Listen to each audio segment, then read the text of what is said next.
Hola a todos, yo soy Alex Folmer y hoy vengo a hablaros de dos libros que tengo aquí que son maravillosos, que me han encantado y no puedo hablaros de ellos por separado. Lo he intentado, he grabado ya varios vídeos, uno para cada uno de los libros y al final me he encontrado con que no hay forma realmente de expresar lo que quiero grabando los vídeos por separado. De modo que vamos a empezar. Entonces, los dos libros de los que vengo a hablaros son el tomo 2 y el 3 de la saga Millennium. Vienen a ser estos dos libros de aquí. Los dos preciosos libros, la chica que soñaba con una cerilla y un bidón de gasolina de Stieg Larsson y La reina en el palacio de las corrientes de aire, también de Stieg Larsson. Son los últimos dos tomos que escribió Stieg Larsson, ¿vale? Y vamos a empezar con este de aquí, la chica que soñaba con una cerilla y un bidón de gasolina. Nuevamente tenemos la misma estructura que teníamos en el primer libro. Dos tramas principalmente, la de Lisbeth Salander, la del dibujito más o menos, y la de Mikael Blomqvist, que es el periodista. Entonces iniciamos con una escena que nosotros no sabemos muy bien de dónde viene, pero que al poco nos iremos enterando de qué significa, igual que pasaba en el primer libro. Entonces, la trama de este libro inicia dos arcos argumentales, el suyo propio y uno que termina aquí. ¿Vale? Ahora os voy a dejar una esquemita. Entonces, el arco argumental de la chica que soñaba con una cerilla y un bidón de gasolina, nos vamos a dar cuenta de que empieza siendo la trama de Lisbeth y a medida que avanza nos vamos a dar cuenta de que también es la trama de Mikael. Entonces tenemos dos tramas en las que hay un asesinato de por medio y a partir de ahí se empiezan a complicar las cosas. La sinopsis dice lo siguiente. Lisbeth Salander se ha tomado un tiempo, necesita apartarse del foco de atención y salir de Estocolmo. Trata de seguir una férrea disciplina y no contestar a las llamadas ni a los mensajes de Mikael, que no entiende por qué ha desaparecido de su vida sin dar ningún tipo de explicación. Lisbeth se cura las heridas de amor en soledad, aunque intente distraer el desencanto mediante un estudio de las matemáticas y con ciertos placeres en una playa del Caribe. ¿Y Mikael? El gran héroe vive buenos momentos en Millennium. Con las finanzas de la revista saneadas y el reconocimiento profesional por parte de los colegas, ahora tiene entre manos un reportaje apasionante sobre el tráfico y la prostitución de mujeres procedentes del este que le ha propuesto Dag Svensson, periodista de investigación, y su mujer, la criminóloga e investigadora de género Mia Bergman. Las vidas de los dos protagonistas parecen haberse separado por completo, pero entre tanto, una muchacha atada a una cama soporta un día tras otro las horribles visitas de un ser despreciable y sin decir palabra sueña con una cerilla y un bidón de gasolina con la forma de provocar el fuego que acabe con todo. Esa es la sinopsis. Os aconsejo de que antes de leer leáis el primer libro porque os vais a comer, en el principio de este libro os vais a comer de lleno un spoiler brutal acerca del final del tomo 1. Si no vais a leer el tomo 1 no pasa nada, podéis leer este y luego el 2, pero este y luego el 3, pero si leéis estos dos, ya el tomo 1 pierde toda la gracia porque os coméis el final del libro 1. Entonces, estos tienen una trama independiente a lo que viene a ser la trama del 1, pero que aún así continúa con la línea del 1. Los personajes se conservan, lógicamente, estamos hablando de que es la misma saga, y además de los personajes se conserva la interacción entre ellos. Entonces, yo creo que es un buen libro. La manera en la que está escrito es similar a la del primero, de modo que sigue siendo muy ágil su lectura. Tiene muchas descripciones, pero no son pesadas. Las tramas se intercalan entre ellas a lapsos muy cortos, de modo que no terminas de aburrirte de una cuando ya estás en la siguiente y tienes la duda de qué ha pasado en la anterior y todo lo demás. Entonces es muy interesante. Tengo que decir que el arco argumental que comprende los dos libros corta en el punto álgido de este, de modo que si os compráis este libro o os lo descargáis en ebook o lo que sea, en Google Play o esos sitios, tenéis que descargaros los dos del tirón, porque cuando lleguéis al final de este, si no tenéis el otro, vais a maldecir el no tenerlo y vais a ir corriendo a por el otro porque se queda en el punto álgido de una trama, cosa que es muy interesante. Entonces, ese es mi resumen sobre este. Este conviene mucho leerlo. Y lógicamente, si has leído este, te toca leer este, del cual no puedo leeros la sinopsis completa porque entonces os va a spoilear el tomo 2, pero sí puedo leeros el comienzo. Los lectores que llegaron con el corazón en un puño al final de La chica que soñaba con una cerilla y un bidón de gasolina, quizás prefieran no seguir leyendo estas líneas y descubrir por sí mismos cómo sigue la serie y sobre todo qué le sucede a Lisbeth Salander. Entonces, eso es lo único que puedo leeros de la sinopsis. No leáis la sinopsis hasta que no hayáis terminado de leer porque si no os vais a spoilear. Tengo que decir que este libro es súper intenso, a mí me pareció maravilloso. Y nuevamente ahora ya solo tenemos una trama, que es el arco argumental que empezó en pero es lo suficientemente intenso como para que nos dé para un montón de páginas, concretamente 800 y pico páginas, 840, a ver, sí, 853 páginas tiene este libro. Así que con 853 páginas más todo lo que tiene este otro, os podéis imaginar que es una trama bastante larga y que vale mucho la pena. Nuevamente la escritura es del mismo estilo que la de este libro.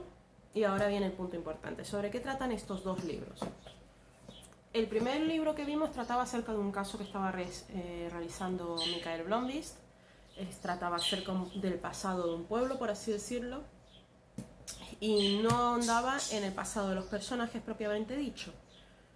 Sin embargo, estos dos libros, la trama que nos están tratando es directamente el pasado de Lisbeth Salander. Nos están ahondando en el pasado de Lisbeth Salander, lo que hace que la conozcamos muchísimo más y empecemos a comprender un poquito por qué es tan rara, por qué tiene esas cosas tan extrañas.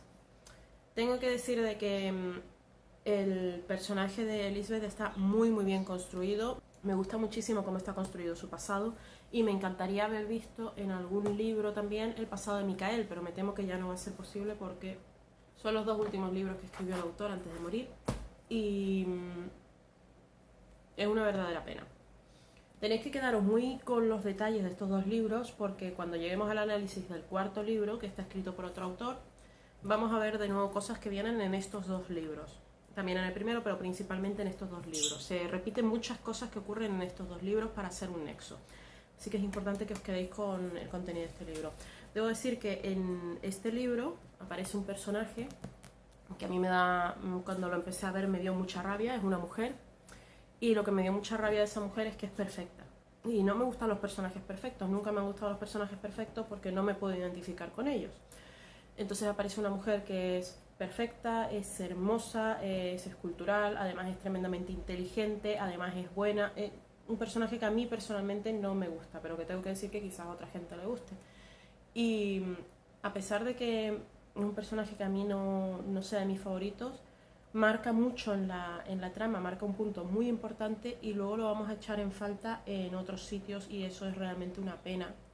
Pero bueno, yo creo que os puede gustar. Y también a partir de aparece uno de mis personajes favoritos, que es otra mujer también, una chica que es como más como nosotros, más real, tiene sus problemas, tiene sus cosas y es un poquito muy ordenada y esas cosas y muy limpia, muy rosa, muy de todo, pero tiene su trama, tiene una historia muy interesante y ahondamos también en la historia de este personaje, así que tenemos personajes que me gustan mucho, que aparecen por primera vez aquí y aquí, y por desgracia ya no los vamos a volver a ver.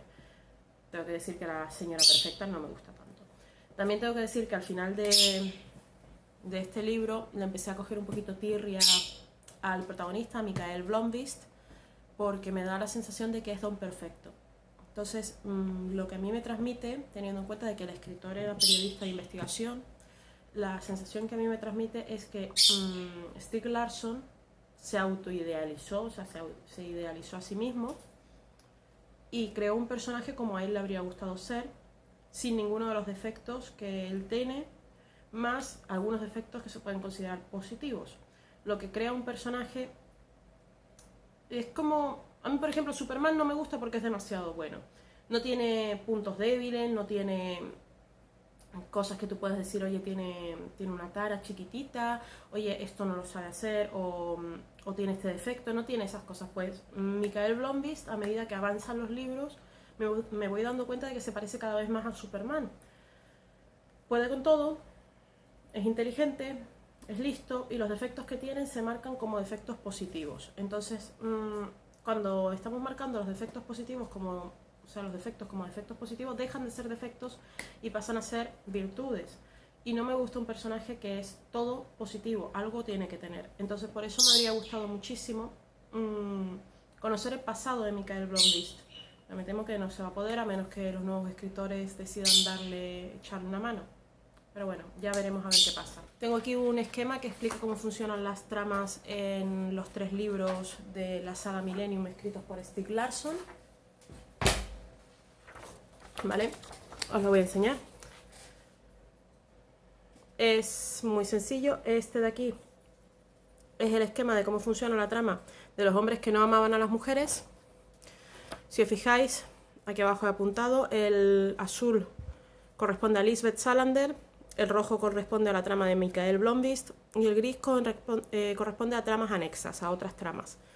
En este caso tenemos solamente 3 arcos argumentales, el de Mikael Blomkvist, que es el principal, el de Lisbeth Salander, que lo acompaña, pero prácticamente solamente tiene subidas de su trama en los momentos en los que épicos de ella, pero no llega a ser el arco de este, y un arco secundario que más o menos acompaña un poquito la acción, pero no termina de acompasarse.